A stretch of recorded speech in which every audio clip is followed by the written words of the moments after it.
एक दिन नारद मुनि ने भगवान विष्णु से पूछा, हे प्रभु, जब कोई मनुष्य मृत्यु को प्राप्त होता है तो उसकी आत्मा किस प्रकार यमलोक की यात्रा करती है? कृपया इसका विस्तार से वर्णन करें। भगवान विष्णु ने कहा, हे नारद, जब मनुष्य का शरीर छोड़ने का समय आता है तब उसके कर्मों के अनुसार यमदूत आते हैं। यदि व्यक्ति ने पाप किए होते हैं तो यमदूत अत्यंत भयंकर रूप में आते हैं और उसे जबरदस्ती ले जाते हैं।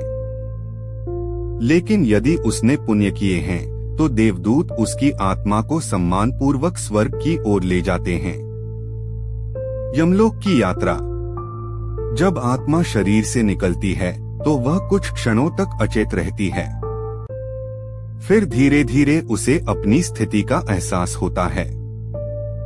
यदि आत्मा पुण्यात्मा होती है तो वह प्रकाशमय मार्ग से गुजरती है, लेकिन यदि पापात्मा होती है तो उसे कांटों और जलते हुए कोयलों से भरे मार्ग से गुजरना पड़ता है।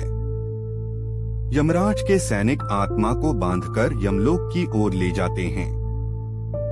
यह यात्रा 13 दिनों तक चलती है। इस दौरान आत्मा को अपने जीवन के कर्मों का स्मरण कराया जाता है। यदि उसने दूसरों को दुख दिया होता है तो उसे कई यातनाएं सहनी पड़ती हैं। चतुर्दश मार्ग और नरक का भय। भगवान विष्णु ने आगे बताया कि आत्मा को 14 प्रकार के मार्गों से होकर गुजरना पड़ता है। इनमें कुछ मार्ग ऐसे होते हैं जो अत्यंत कठिन और कष्टदायक होते हैं, जहां पापी आत्माओं को अपने बुरे कर्मों का फल भोगना पड़ता है। यमदूत उन्हें कोड़े मारते हैं, कांटों पर घसीटते हैं और आग के दरिया से गुजरने को मजबूर करते हैं। पुण्य आत्माओं की गति। जो व्यक्ति धार्मिक कार्यों में लीन रहते हैं, सत्य बोलते हैं, दान पुण्य करते हैं, वे स्वर्ग में जाते हैं।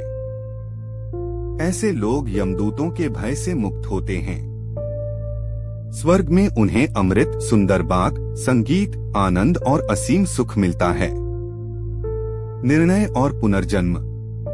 यमराज के दरबार में आत्मा के कर्मों के आधार पर निर्णय लिया जाता है। यदि पुण्य अधिक हो तो स्वर्ग मिलता है। यदि पाप अधिक हो तो नरक में यातना सहनी पड़ती है। यदि पुण्य और पाप बराबर हो तो आत्मा को पुनर्जन्म मिलता है।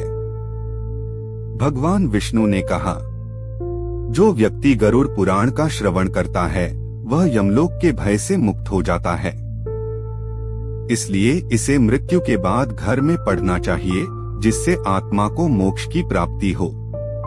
नारद मुनि ने भगवान विष्णु को प्रणाम किया और कहा, हे प्रभु, आपके वचनों से सभी मनुष्यों को शिक्षा मिलेगी कि वे अपने जीवन में अच्छे कर्म करें ताकि मृत्यु के बाद उन्हें कष्ट न सहना पड़े।